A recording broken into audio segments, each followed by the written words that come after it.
मैं गरीब हूं तो इतना कि ये सांसें भी मेरी नहीं। मैं गरीब हूं तो इतना कि ये सांसें भी मेरी नहीं। और मैं अमीर हूं तो इतना कि इन सांसों का मालिक ही मेरा है।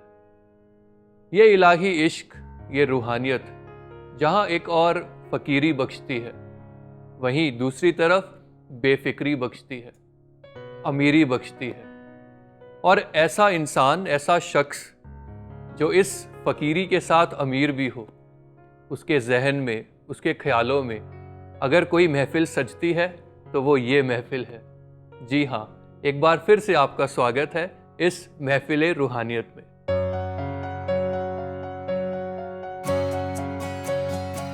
महफिल रूहानियत।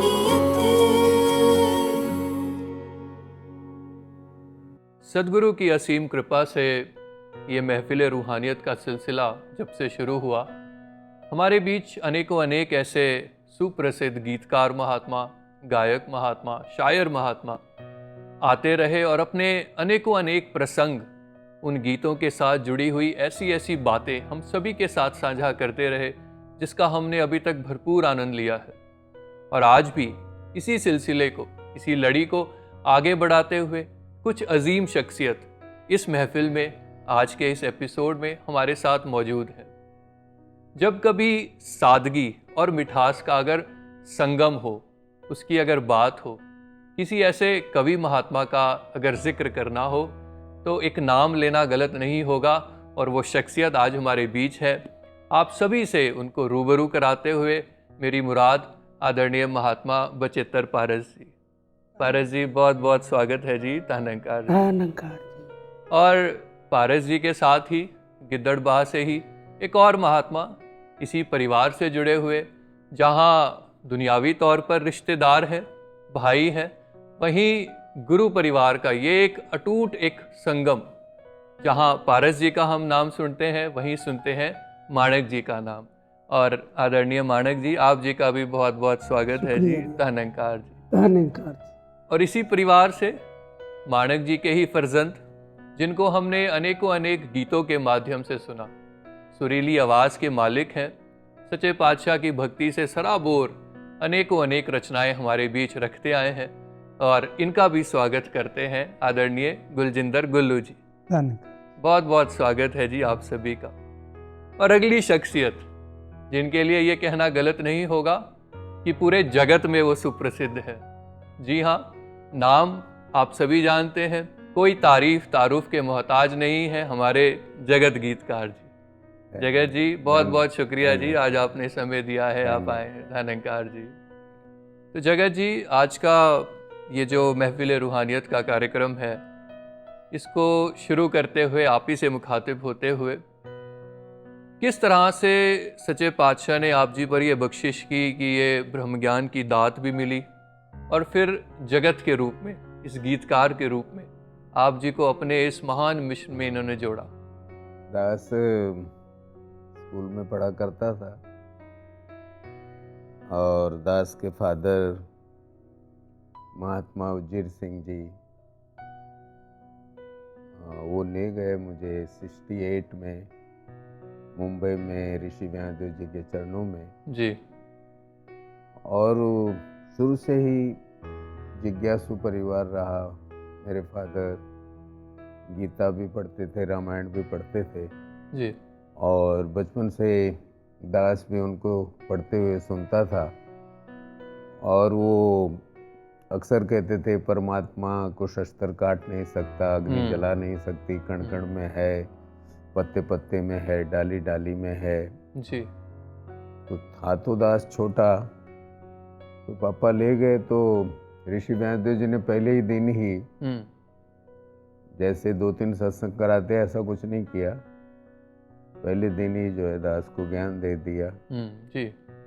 और ज्ञान के बाद फिर पढ़ तो पहले ही रहे थे पिताजी, तलाश तो थी कि परमात्मा को जानना है, तो निरंकार को जान लिया और इस पे एक किस्म से विश्वास भी टिक गया। तो ज्ञान लेने के कुछ 6 महीने बाद एक गीत भी लिख लिया दास ने। अच्छा। इसको देखते हुए कि आत्मा जो है ये इस सागर से बिछड़ी हुई एक बूंद है जी। और इस बूंद को सागर मिल चुका है, ऐसा भाव उस गीत में था। और वो बहुत 10-12 साल का बच्चा निरंकार ने ही लिखवाया। जी, दास जी। ने तो कुछ, दास अभी वो पढ़ के हैरान है कि इतना गहरा कैसे लिखा गया। तो वो था कि रोती रोती और भटकती बूंद गिरी थी गागर में, मिली है अब ये सागर में। वाह। गाती गाती ये मुस्काती झूम रही सागर में, गागर का पानी सागर में, सागर अब गागर में। क्या बात। और ये फर्स्ट गीत दास का कुछ 11-12 साल की एज। तो जगत जी, ये जो 10-12 साल की उम्र से ये सिलसिला शुरू हुआ, ये लगभग कितने गीत अब तक दतार ने लिखवाए हैं? 5-6 हजार होंगे, 6,000। 5-6 हजार। लेकिन हर भाषा के हैं। जी जी। नेपाली भी है उसमें, हजारों गीत नेपाली भी है। जी। और गीत वो दास पढ़ा लिखा तो है नहीं, ये सब सदगुरु ने खुद ही लिखे हैं, खुद ही लिखवाए हैं। और इतने गीत लिखकर भी अभी एक संतुष्टि होती है ना, वो अभी आई नहीं है कि एक बेस्ट कोई ऐसा अच्छा, हुआ ही नहीं है। तो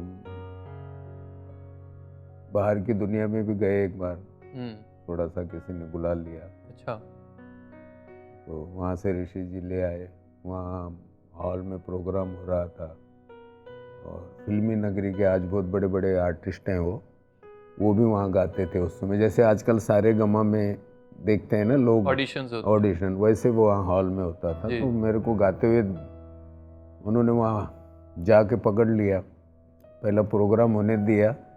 फिर उन्होंने कहा कि बेटे, मैं तुमको कबीर तुलसी बनना देखना चाहता हूँ कि तुम कबीर तुलसी की तरह भजन लिखो, गीत लिखो, गुरु के गुण गाओ।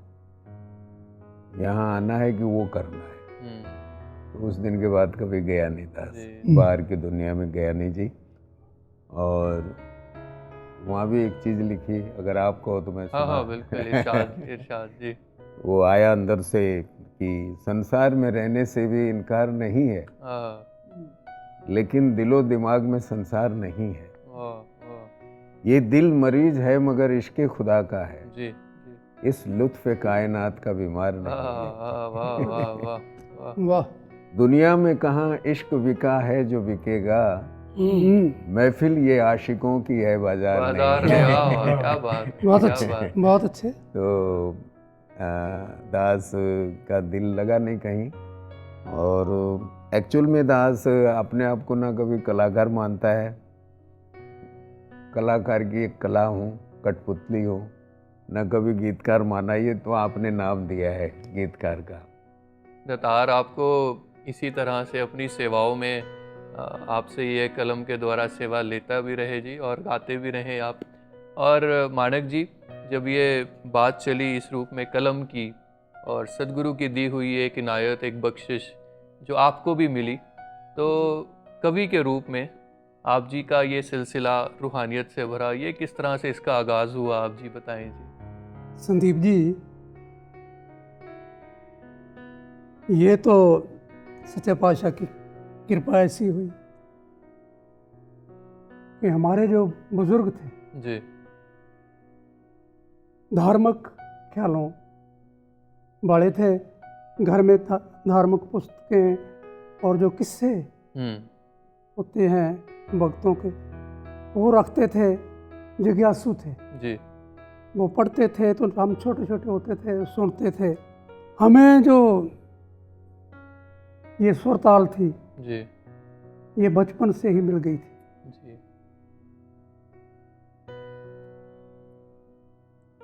फिर चलते चलते जब 1968 में 68 जी में हम गिद्दड़बाहा आए। गिद्दड़बाहा के पास पहले गांव था, गांव से गिद्दड़बाहा आए।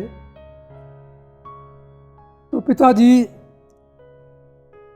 बिजली के ऑफिस में गए जी, कोई काम था। वहाँ एक महापुरुष बैठे थे। अच्छा जी। मानसा शहर के भाई साहब भगवंत सिंह जी। जी जी। उनको मिले कि बिजली का कनेक्शन अगर मिल जाए तो जल्दी काम शुरू हो जाएगा जी। भाई साहब।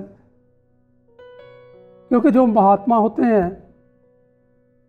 मिशन के प्रचारक कहाँ भी बैठे हैं, वो बोलने कहते हैं कि भाई साहब ये कनेक्शन तो जुड़ जाएगा जी। आप अपनी आत्मा का परमात्मा के साथ भी जुड़वा लो। तो महापुरुषों पिताजी कहने लगे हाँ ये भी जोड़ दो। अच्छा। बस 2-3 संगतें करवाई और सभी परिवार को ज्ञान हो गया। क्या बात, क्या बात। संगतों में जाने लगे, प्रचारक आते थे, उनके साथ कवि भी होते थे, गीतकार भी होते थे जी। जगत जी जैसे। उनको सुनकर हमें भी शौक पैदा हो गया, क्योंकि चेतक तो पहले ही लग चुकी थी। जी।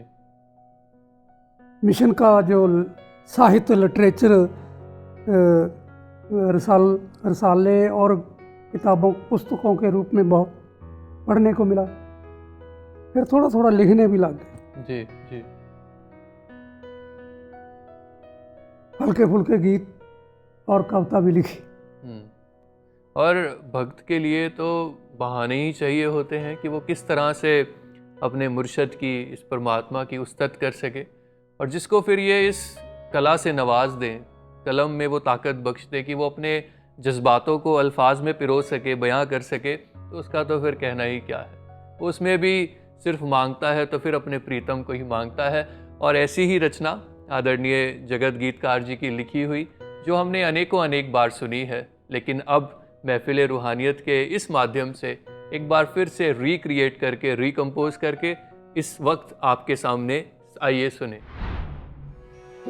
मीरा ने जैसे अपने शाम को मांगा, शबरी ने जैसे अपने राम को मांगा।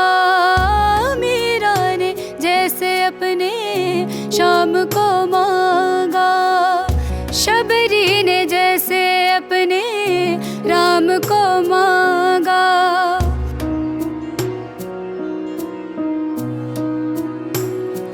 हर प्रेमी मांगे जो प्रीतम को, तुमको मांगते हैं तुमसे, तुमको मांगते। हमें दाता तुम खैरात ये दे दो, तुमको मांगते हैं तुमसे, तुमको मांगते।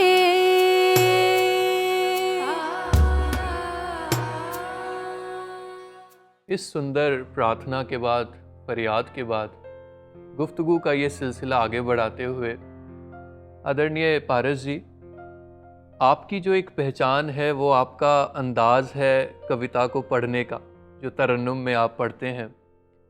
तो किस तरह से ये तरन्नुम में इस तरह से कविता रखने का ध्यान आया, कब इसकी शुरुआत हुई, आप उसका जिक्र हमारे साथ करें। ये मैं बचपन से रेडियो बहुत सुनता था। अच्छा जी। और रेडियो पर ये जो उदास के तरन्नुम का एक खास राग है टोडी। अच्छा। तो जो उसमें गीतों थे वो मुझे ज़्यादा अच्छे लगते थे। जी जी। और जब पहली बार सतगुरु बाबा गुरबचन सिंह जी महाराज के दर्शन हुए और पहला प्रोग्राम था हमारे गिद्दड़बाहा में उनका, तो दास को पानी पिलाने का जो सेवा मिली उनको स्टेज पे। अच्छा जी। तो दास क्योंकि उम्र भी कोई खास नहीं, बचपन वाली थी, तो दास जब प्लेट में गिलास रख के और हाथ से पकड़ रखा था, हाथ कांप भी रहे थे, जी जी, तो मैंने उनके आगे कर दिया और आंखें झुका ली और अपना हाथ छोड़ा नहीं गिलास को। अच्छा। और बाबा जी ने मेरा हाथ भी पकड़ लिया जी। फिर याद आया, फिर मैंने धीरे धीरे अपना हाथ खींचा, उन्होंने पानी पीकर जब गिलास रखा तो इतनी प्यारी मुस्कान दी कि वो जो अंदर तक उतर गई। तो तब अंदर से एक गज़ल ने जन्म लिया। अच्छा। वाह। जिसके बोल थे कि दुनिया बदल गई मेरी तेरे मुस्कुरान पे। तरन्नुम में हो जाए जी। दुनिया बदल गई मेरी तेरे मुस्कुराण ते, तेरे जहान वेख्या दाता जहान ते, मैनू तां हुण नसीब ते शिकवा नहीं मान है, ये भी बदल गया है इत्थे सिर झुकाण ते, ये भी बदल गया है इत्थे सिर झुकाण ते। ਇਹ ਰਾਤ ਦੀ ਪਹਿਲੀ ਗਜ਼ਲ ਉਹ ਵਿੱਚ ਰਚਨਾ ਸੀ। वाह वाह, तो तरन्नुम भी बस वो शुरू तो यही बन गया। क्या बात। और आपकी ये पहचान भी बना और इतनी एक मिठास सादगी से भरा। और वहीं गुल्लू जी, आपके तो परिवार में आपको जहाँ पिताजी के रूप में, चाचा जी के रूप में ऐसे महान गीतकार शायर मिले, तो आपका गायकी की तरफ ये जो रुझान था ये किस तरह शुरू हुआ? किस तरह आपने कदम गायकी की फील्ड में रखे जी? आदरणीय संदीप जी, जब जन्म हुआ, आंखें खुली तो ब्रह्मज्ञानी परिवार को देखा जी। और इस ब्रह्मज्ञानी परिवार में पापा जी ढोलक बजाते थे और चाचा जी पारस जी हारमोनियम बजाते थे। अच्छा। तो घर में ही छोटा सा ये संगीत था। क्या बात। तो कानों में जब संगीत पढ़ने लगा, धीरे धीरे बड़े हुए, 2 साल के, 3 साल के, 5 साल के, 6 साल के, जी। तो संगतों में जाना, संगतों में जाना और गीतों को सुनना, और महापुरुषों ने हमें भी बोलना कि आप भी बोलो, तो हम भी बोलने लगे। जी। तो संगत ने ही सिखाया है। और एक बात और, जब हमारे जो ये सामाजिक प्रोग्राम जो होते हैं जी, जी। 15 अगस्त और जी। 26 जनवरी, तब स्कूल की तरफ से वहाँ पार्टिसिपेट करते थे जी। उसका भी इसमें बहुत योगदान है। तो इसलिए वो, लेकिन सबसे ज़्यादा जो गीत सुने हैं, बोले हैं, संगत के, संगत ने ही सिखाया। संगत ही उस्ताद है, और सबसे बड़े उस्ताद सतगुरु बाबा हरदेव सिंह महाराज। वाह। और जब आपने जिक्र किया है सतगुरु बाबा जी का, एक वो वाक़या मुझे याद है, हालांकि क्योंकि मैं उस सत्संग में मौजूद था इसलिए मेरे जहन में वो बात बसी हुई है, लेकिन आज सारे ही दर्शकों के साथ, साथ संगत के साथ आप ज़रूर वो साझा करें। जब वो एक एब्रॉड टूर से आप वापस आए थे, आप खुद ही उसके बारे में अगर बयां करें। जी बिल्कुल। सतगुरु सच्चे पातशाह बाबा हरदेव सिंह महाराज की कृपा से दास को कनेडा भेजा गया। अच्छा जी।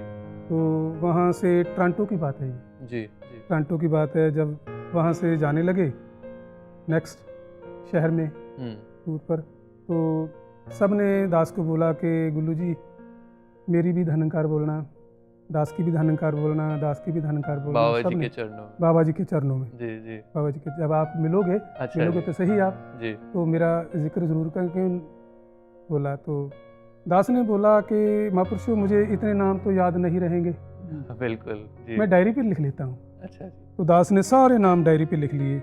जब बाबा जी के पास बैठे आकर, तो मैंने कहा बाबा जी सब ने आपको धनंकार बोली है, आप आशीर्वाद देंगे। हाँ, मैं दास ने बोलने लगा। तो जब डायरी निकालने लगा तो डायरी कमरे में भूल आया। अच्छा अच्छा। तो मैं कैसे बोलूँ, जी। क्योंकि पहली बार मैंने महापुरुषों से मिला था, नाम तो याद नहीं थे। जी जी जी। तो अच्छा, सफ़ीर शाह जी मिले थे, अच्छा मनोचा जी उन्होंने धनकार बोली है, लखो बहन जी ने धनकार बोली है, सर्व बाबा ने जी धनकार आगे बोली से है। नाम ले रहे हैं। बाबा जी आगे से नाम ले रहे हैं। दास हैरान हो रहा है कि डायरी तो वहाँ पड़ी है, ये कैसे पढ़ रहे हैं वहाँ डायरी? डायरी तो कमरे में पड़ी है, ये कैसे पढ़ रहे हैं नाम? तो उस समय ये महसूस हुआ कि ये कोई ऐसी वैसी बात तो है नहीं, ये तो खुद ही पैगंबर है। और तभी तो सतगुरु के लिए एक बात लिखी गई, पारस जी, माणक जी, जी, एक जी, शेर जी। कहा गया जी। कि तू बिन बताए भी हर बात जान लेता है, तू बिन बताए भी हर बात जान लेता है, तुझे भी कह के सुनाई तो वो इल्तिजा क्या वाह, होगी। वाह, क्या बात। सतगुरु को किसी डायरी की मोहताजी नहीं, किन्हीं नामों की नहीं, मेरी खुशी के लिए मैंने भले ही किया, लेकिन इनसे कुछ छुपा नहीं। और ऐसी ही एक रचना जिसमें शुक्रगुजार हैं हम इस बख्शनहार के, इस परम पिता परमात्मा के, इस मुर्शद के हमारे जीवन में आने के लिए। आइए मिलजुल करके सुने और इस नए रूप में पहली बार आपके समझ।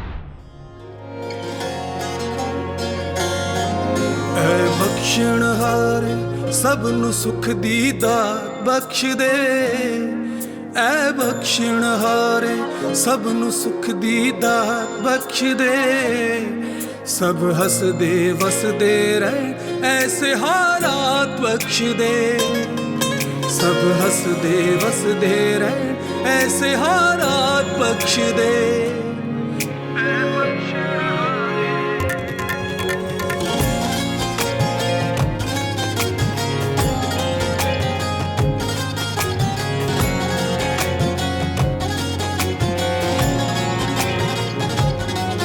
ਸਾਡੇ ਗੀਤਾਂ ਵਿੱਚ ਜਜ਼ਬਾਤ ਪਰੋਏ ਹੋਣ ਤੇਰੇ ਸਾਡੇ ਨੈਣਾਂ ਦੇ ਵਿੱਚ ਖਾਬ ਸਜੋਏ ਹੋਣ ਤੇਰੇ ਸਾਡੇ ਗੀਤਾਂ ਵਿੱਚ ਜਜ਼ਬਾਤ ਪਰੋਏ ਹੋਣ ਤੇਰੇ ਸਾਡੇ ਨੈਣਾਂ ਦੇ ਵਿੱਚ ਖਾਬ ਸਜੋਏ ਹੋਣ ਤੇਰੇ ਸਾਡੀ ਬੋਲੀ ਨੂੰ ਆਪਣੇ ਵਰਗੀ ਗੱਲਬਾਤ ਬਖਸ਼ ਦੇ ਸਾਡੀ ਬੋਲੀ ਨੂੰ ਆਪਣੇ ਵਰਗੀ ਗੱਲਬਾਤ ਬਖਸ਼ ਦੇ ਸਭ ਹੱਸਦੇ ਵਸਦੇ ਰਹਿ ਐਸੇ ਹਾਲਾਤ ਬਖਸ਼ ਦੇ ਸਭ ਹੱਸਦੇ ਵਸਦੇ ਰਹਿ ਐਸੇ ਹਾਲਾਤ ਬਖਸ਼ ਦੇ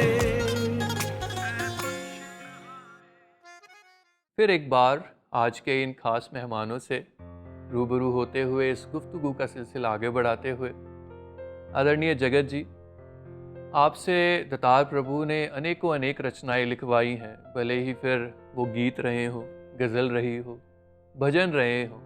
और जब खासकर भजन की बात आती है तो कितने ही ऐसे एक यूनिवर्सल भजन मैं कहूँगा जिनको आज पूरे विश्व में गाया जा रहा है।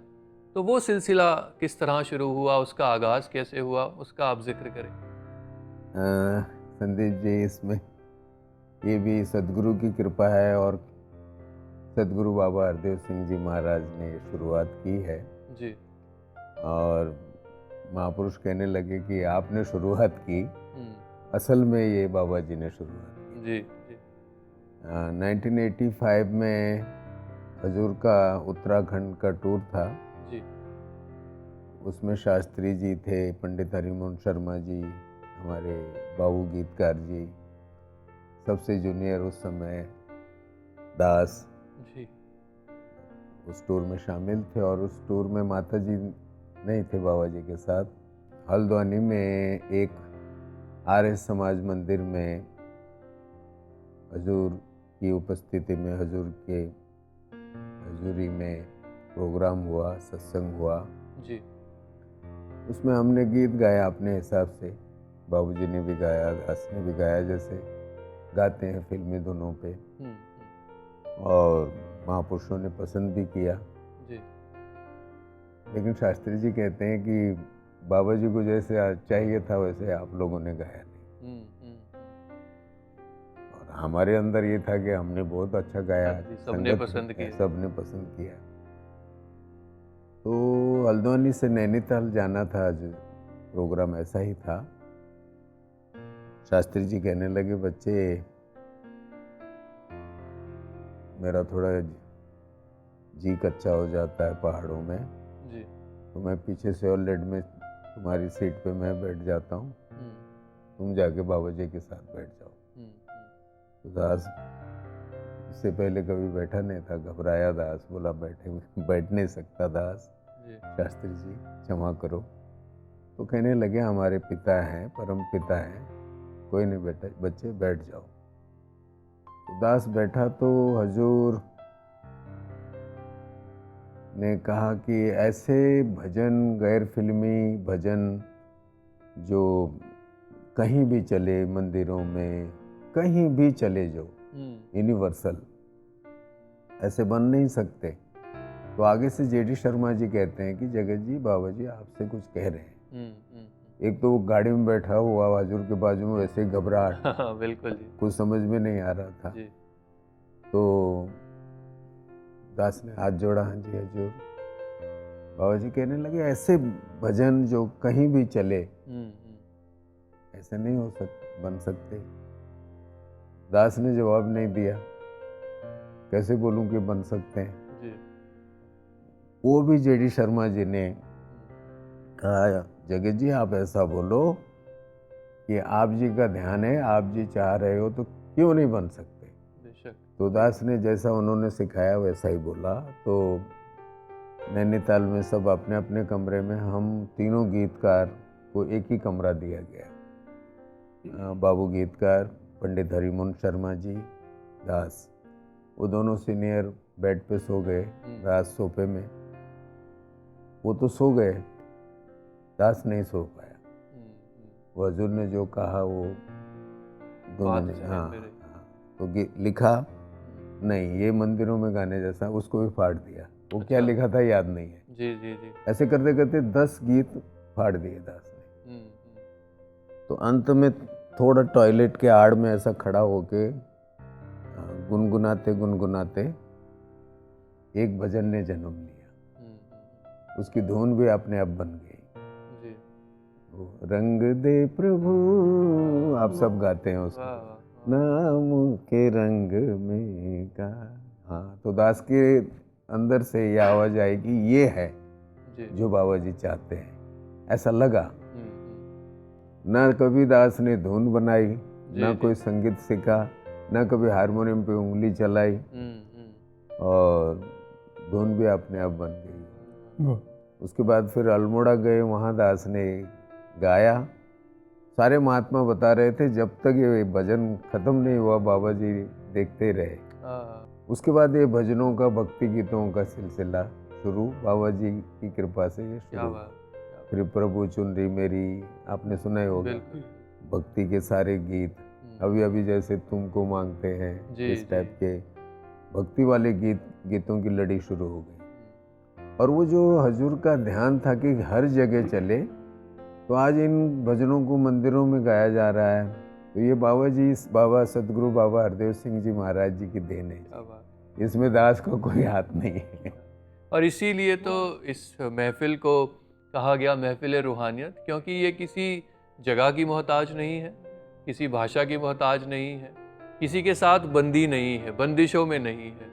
और फिर सदगुरु ने जब एक आंदोलन लाना हो, कृपा करनी हो, तो फिर माध्यम जगत गीतकार जी को बनाए या किसी अपने बच्चे को चुन ले।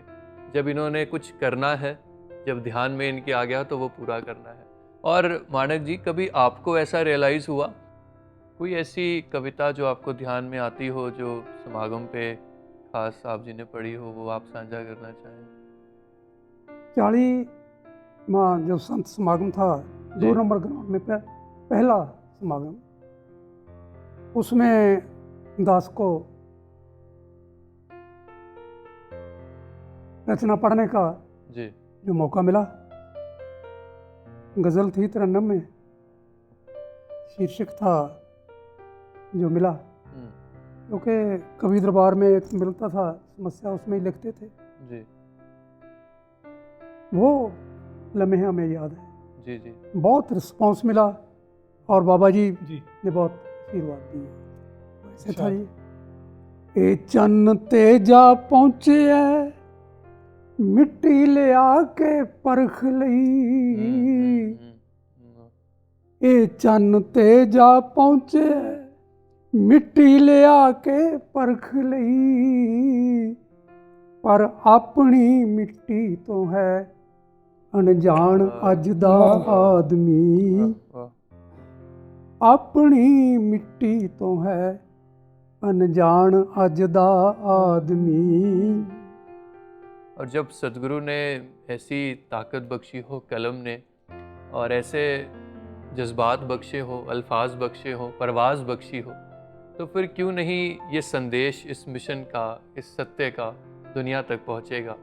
और भक्त को तो एक यही विश्वास होता है कि आपका दीदार होता रहे, मेरे सारे कारज, मेरी ये सारी की सारी सेवाएं अपने आप परवान चढ़ते जानी है। और ऐसी ही एक रचना जिसको अभी हम सुनने जा रहे हैं, आदरणीय उपासक जी की कलम से लिखी हुई, आइए इसका भी हम भरपूर आनंद। कर तेरा दीदार मेरा कम हो जांदा, कर तेरा दीदार मेरा कम हो जांदा, मिल जांदा निरंकार, मिल जांदा निरंकार, मेरा कम हो जांदा,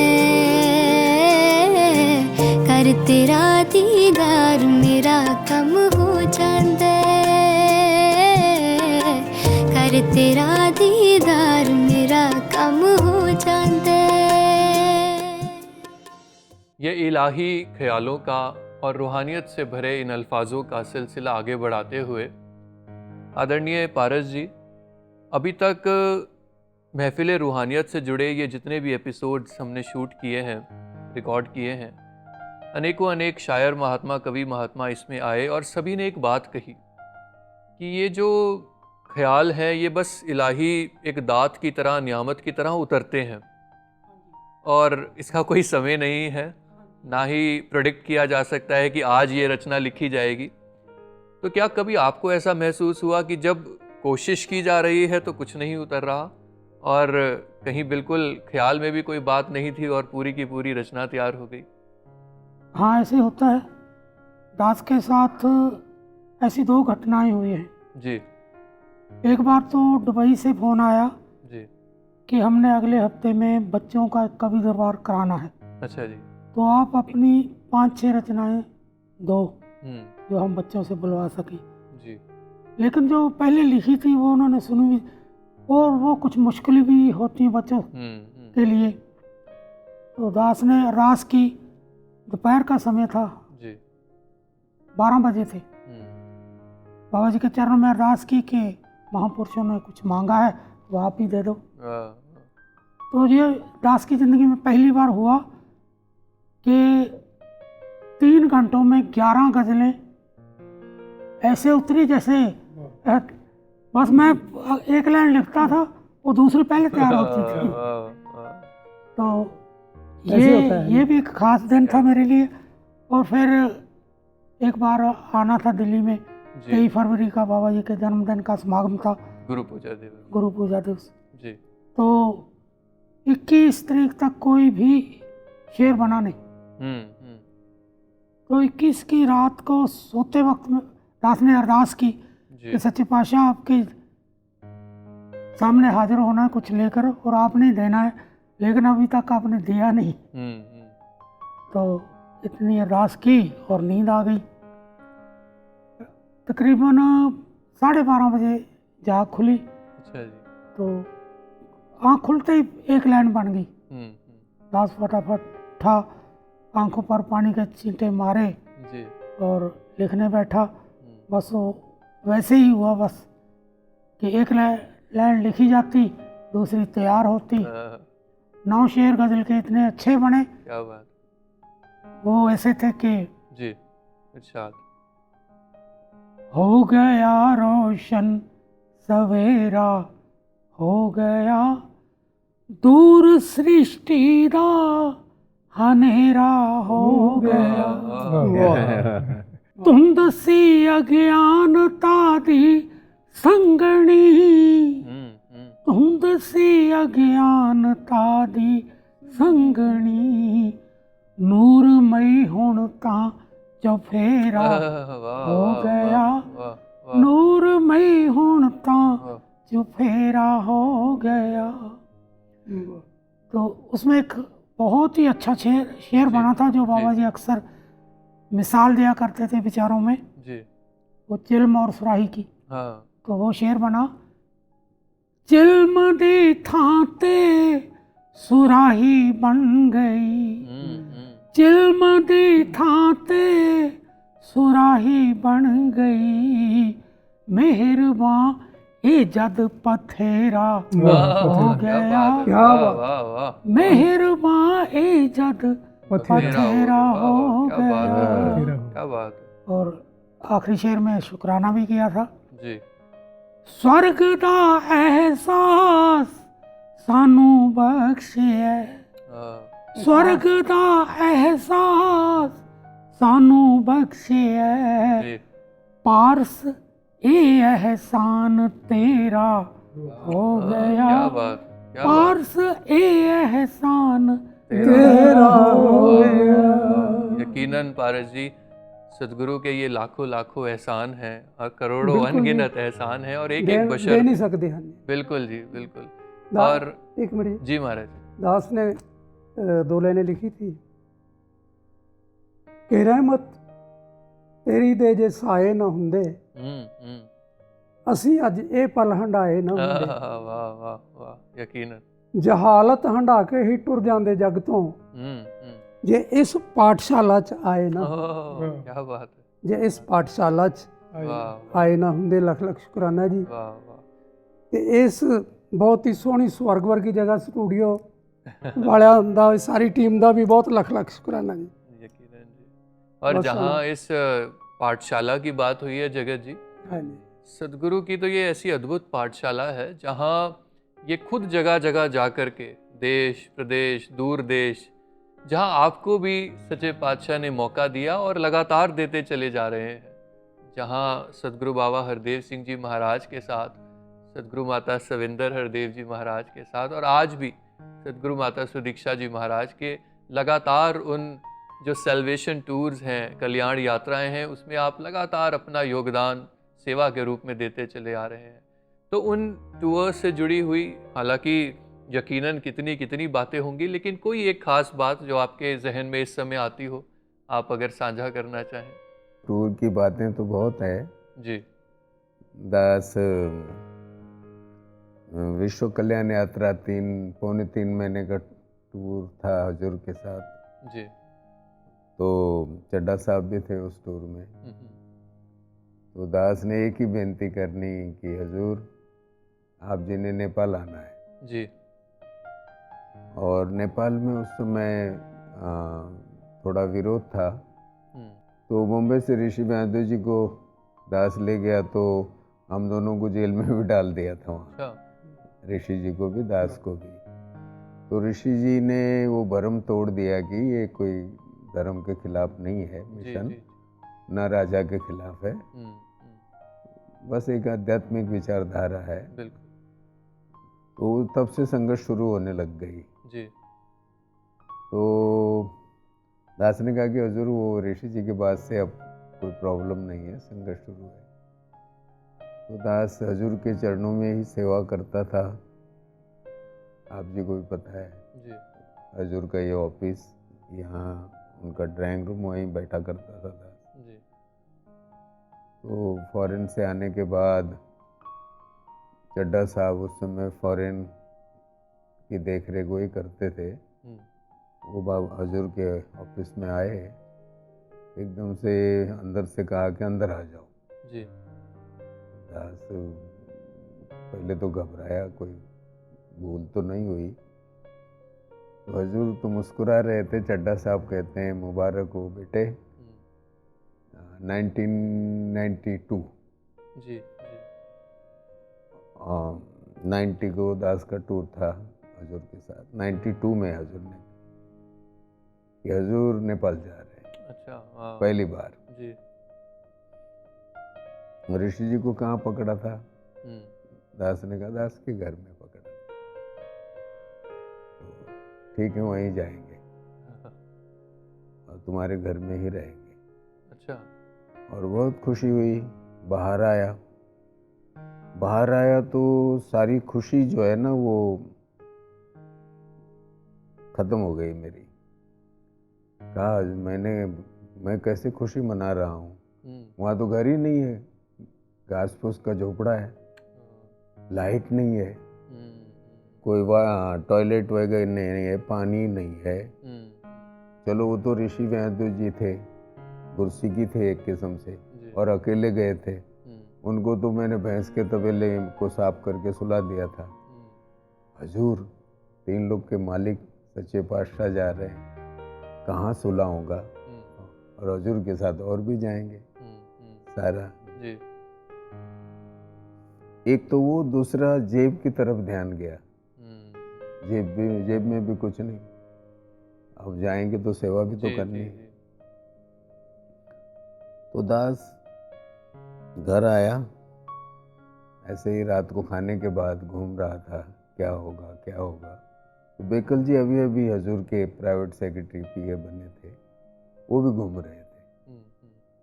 जगत जी मुबारक हो, बाबा जी नेपाल जा रहे हैं पहली दफा। दास ने कहा मुझे पहले ही पता है, मुझे बता दिया। आपके घर जा रहे हैं, वहीं रहेंगे। मैंने कहा जी वो भी पता है, तो वो अपनी धर्म पत्नी से थोड़ा अलग होके मुझे बोलते हैं, माया वगैरह है कुछ? तो दास ने कहा, महाराज वही तो है नहीं, तो आप सुबह घर आ जाओ। तो उनके घर गया तो उन्होंने एक लिफाफे में, खाकी लिफाफा, उसमें माया दास को पकड़ाई और कहा कि भूल जाना, आराम से देना, थोड़ा थोड़ा करके देना, जब आए तब देना, भार नहीं, इसका बोझ नहीं लेना, ऐसा उन्होंने कहा। और आपको हजूर का हुक्म है, आप अभी निकल जाओ आज ही। तो दास अपने बच्चों को लेकर निकला। वहाँ सब कुछ रास्ता भी साफ किया, सब कुछ किया, जहाँ से हजूर ने आना था वहाँ तक कपड़े भी बिछाए। संगत हुई, हजूर ठहरे, आए। उसके बाद फिर 96 में दास का फिर विश्व कल्याण यात्रा हुआ, उसमें बेकल जी थे। तो सारा टूर करने के बाद दास गीत गाता था, तो कुछ माया वाया भी मिलती थी, डॉलर वगैरह ये वो। तो शिकागो में अभी पूरी साहब की बात की मानक जी ने, उनके घर में हजूर ठहरे हुए थे। तो दास ने बेकल जी से कहा, कितने डॉलर के 1 लाख होते हैं? अच्छा। तो बेकल जी ने कहा, आपको पता नहीं चलेगा, आप इधर लाओ। तो उन्होंने गिन के जितने के होते थे खुद रखा और मुझे वापस किया, और वो माया लेके अंदर गए। तो दास भी पीछे पीछे गया। तो बेकल जी हजूर से कहते हैं, जगत जी ने माया दे दी है, क्या करूं? अच्छा, दे दी है, रख लो फिलहाल। तो बेकल जी ने माता जी के हाथ में माया दे दी। तो दास ने ऐसे पूछ लिया, बाहर आए हम, बेकल जी माया तो आपने दी थी, आपने माता जी को क्यों दी? बेकल जी कहते हैं, मैंने नहीं दी थी, ये माया हजूर ने माता जी से कह के कि उसके घर जा रहा हूँ, उसके पास माया नहीं होगी, हम इस तरह से देंगे अच्छा नहीं लगेगा, और शायद वो लेगा भी नहीं, तो इस तरह से दिया जाए कि बेकल जी उनको दे रहे हैं कर्जा के रूप में। बेकल जी बाद में कहते हैं, और उनके आंखों में भी आंसू, दास के भी आंखों में आंसू, सदगुरु की रहमत देख के, जगत जी ऐसा ऐसा ये बाबा जी ने ही दिया था। तो इस तरह से सदगुरु अपने भगत की लाज रखते हैं। सेवा भी करा ली, और आज उस जगह कोठी है। दोबारा हजूर गए, फिर वहीं रहे, माता सविंदर जी वहीं रहे जी। कुछ घंटों के लिए। अभी वक्त के रहबर सदगुरु माता सुदीक्षा जी महाराज भी गए, वहीं रहे। तो ये रहमत। और ये भक्ति सिर्फ गुरसिक के हृदय में बख्शते नहीं, बल्कि आप हृदय में बैठ करके उसको निभाते हैं। और ऐसी ही रचना आदरणीय जगत गीतकार जी से भी जो लिखवाई गई, उसी का एक रूप जो आज साझा किया जा रहा है, जिसमें शुक्र बनता है सच्चे पातशाह का, हर एक पल जो इन्होंने हमें बख्शा है, हर एक सांस जो हमें बख्शी है। आइए मिलजुल करके इस शुक्राने में हम सारे ही समर्पित हो जाएं। सजदे भी करे, शिकवे भी करे, ये भक्ति का दस्तूर नहीं। भक्ति है नाम समर्पण का, भक्ति है नाम समर्पण का, इसमें शर्ती मंजूर नहीं। सजदे भी करे, शिकवे भी करे, ये भक्ति का दस्तूर नहीं। भक्ति है नाम समर्पण का, भक्ति है नाम समर्पण का, इसमें शर्ती मंजूर नहीं। अब समय हो चला है कि हम इजाज़त लें अपने इन खास मेहमानों से और आप सभी महात्माओं से, दर्शकों से। आप जिस तरह महफिल रूहानियत को प्यार देते आए हैं, इसी तरह इन नगमों को सुनते रहिए। इस महफिल को अपने जहन में, दिल में यूं ही सजाते रहिए। और आज के इस कार्यक्रम की जो आखिरी रचना है, जो आप सभी के साथ रिवील भी की जाएगी, एक बहुत ही अद्भुत रचना, सुंदर गीत जो आदरणीय राज कवि जी की कलम से लिखा गया और पूज्य गुलजिंदर गुल्लू जी ने उसको आवाज़ भी दी है।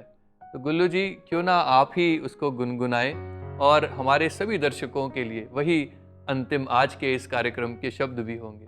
आदरणीय संदीप जी, सच्चे पातशाह का लाख लाख शुक्र है कि ये गीत दास को गाने का मौका मिला इनकी कृपा से जी। मेरा रूप तेरे इश्क सजाया, मेरा रूप तेरे इश्क सजाया, जे शीशा वेखा तू दिसदा, जे शीशा वेखा तू दिसदा, जे शीशा वेखा तू दिसदा। मैनू जेड़ी अख दिती दे दे जग सारे नू, दे दे जग सारे नू, दे दे जग सारे नू। मैनू जेड़ी अख दिती दे दे जग सारे नू, वेख लवे ए भी तेरे रूप दे नजारे नू, वेख लवे ए भी तेरे रूप दे नजारे नू, वेख लवे ए भी तेरे रूप दे नजारे नू। राज कवि नू नजारा जेड़ा आया,